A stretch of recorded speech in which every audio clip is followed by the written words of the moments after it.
Okay, here are the top 10 fine print power moves that are going to keep you in control, but also give the vendor what they want as well. So there are situations where you want to help the vendor out. So number one, extended settlement. So this is locking a deal down, but holding off paying it right away.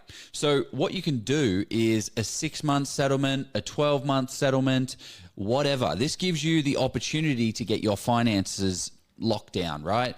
The only thing with this is the agents don't like these clauses, right? When they're 12 months, agents get paid on settlement. So these deals are really good, and you'll see them a lot in development deals. So it's a lot more common to have this in a development deal, but you'll see this a whole heap where the agents, look, I'd like a 6-month settlement. They want a 6-month settlement. If we can bring it forward, that would be helpful. It's really good. These are good for the vendors that don't want to move, right? It helps solidify it. So always ask what the vendor wants. Now, extended can be 60 days, 90 days, 120 days, 6 months, 12 months, or anything like that. Vacant possession. So no one wants to inherit a dodgy tenant. So number 2, vacant possession. This ensures the property is empty when you take over it, so you have full control over renting it or flipping it. This also means that you've got to the responsibility of evicting is not on you, it's on the other party. So the vendor needs to take responsibility for the property to be vacant. Which in Victoria, if you have a terrible tenant, you want to, like, if it appears like you've got to go through the rental ledger, make sure that they're paying on time and doing all of that stuff. But if you see that they're a terrible tenant, you're going to inherit them and you want to kick them out, I would be negotiating, no, Mr. Vendor, we want vacant possession. It means the property needs to be vacant and you've got to deal with that rubbish tenant. Because what will happen is we'll get to the end of the period towards settlement, and something will go wrong with the tenant. They'll take into VCAT, which then means you don't have to settle. You can just wait until that problem is solved. But obviously that needs to go through all the legal side of things. But vacant possession is a really good tool that you can use to get rid of dodgy tenants. Rent back agreement. These are, again, off-market deals that you hear a lot about. Oh, the vendor, they don't really want to leave their house. So what happens is you buy the property and then you rent the property back to the vendor at market rate. And sometimes this allows you to renegotiate at a better price. Okay? So that's a really good tenant, rent back agreement. Number 4, early access for works.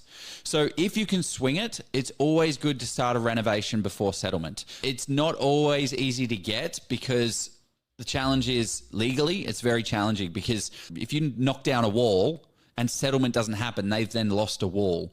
So early access to do the works is unreal to get, but it's not really accepted by conveyancers, but it'd be great to have it. So things like paint and carpet, you can negotiate. So, hey guys, can you just let us come in by the unconditional? After unconditional, we can come in and do paint and carpet. This is fine if it's an empty property, but don't expect to get access to it for a property that has an owner-occupier moving out of their home. Number 5. Access for quoting works. Get trades in early so you can do renovations before you settle. This saves you any nasty surprises and lets you budget for the property and pre-organize it, right? You guys all know the Oz Property Portfolio. If you don't, we have got a renovation project on that. We bought the property, we did the due diligence, it got to the unconditional phase and we had access for quoting.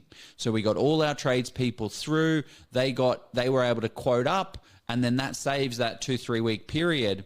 And then boom, as soon as the settlement happened, we can then line up trades. So that's a very powerful one to save you time. And every single day, I like to think it's probably even more actually, to be honest. It's probably $150 a day. But every day that you don't have a tenant in is $100, $150. Do the math, see what it is. So you need to hurry up. So if you can pre-organize stuff, do it. Subject to sale. This is usually when a homeowner moves, but the seller needs to offload their PPOR. So they have this sale subject to the sale of another property. It can be a handy negotiation tool, but to be honest, it's not one that I've actually done in any contracts. Zoning and development approvals. Number 7. This prevents you from getting stuck with a block of land that's useless. So this is very much more popular in the development space. Very hard to negotiate because the agents hate it because they know that they're not really going to, if it falls through, they lose their deal. So what it means is I need to have an approval from council before we settle. So we'll have a long extended 6-month settlement, and I need to get the approval from the council so that I can develop the land. So for you, it's not risk-free because it's costing you the price of development. But if that falls through, it's better falling through when you don't own the property, because then you have to resell it because it's got no land value, than doing it after you own it, right? Number 8, comprehensive due diligence clause, the holy grail of exit clauses. If you've structured this well, you can pull out for whatever reason. It's always within a set period of time. It's absolutely gold if you can get it. What else? Number 9, these are delayed or flexible settlement terms. So what this does, and I'm about to go through a real deal that I'm literally in the process of negotiating. So hey, we haven't secured this deal yet, but flexible settlement clauses. So the longer that you have the extended settlement, it gives you time to get your finances better, gets your finances in order. But what you can also do is tailor it to the needs of the vendor. So a fine example is we bought a property a couple of months ago, and the vendor wanted a rent back until they found their new home. So we said, great, what we're going to do is get an extended settlement for 3 months, so the agent's not too upset about not getting paid his commission. And then at the 3-month mark, we will settle, and then we'll rent the property back to you, and then you're able to rent it for 3 weeks, 5 weeks, 10 weeks, a month, 2 months, 3 months, and then you just need to give us, I think it's 4 weeks notice that you're leaving, or 2 weeks notice, or whatever it is. So that allows the seller to be like, cool, I've got breathing space, I'm all good.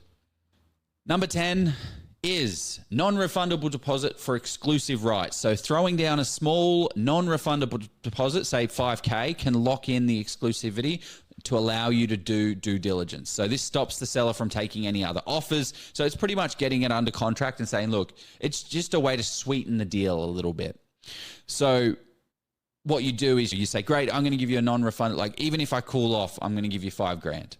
That's going to give me the time to do the due diligence that I want. So I see this. There's also people that do option contracts, which are a little bit different. We don't really cover too much off into that. But yeah, those are the types of things that you can include. So every single one of these conditions is a tool. So you got to use it right, and that's how you're going to protect your investment. It makes the deal more flexible. Smart investors don't just add clause for the sake of them. They use them strategically.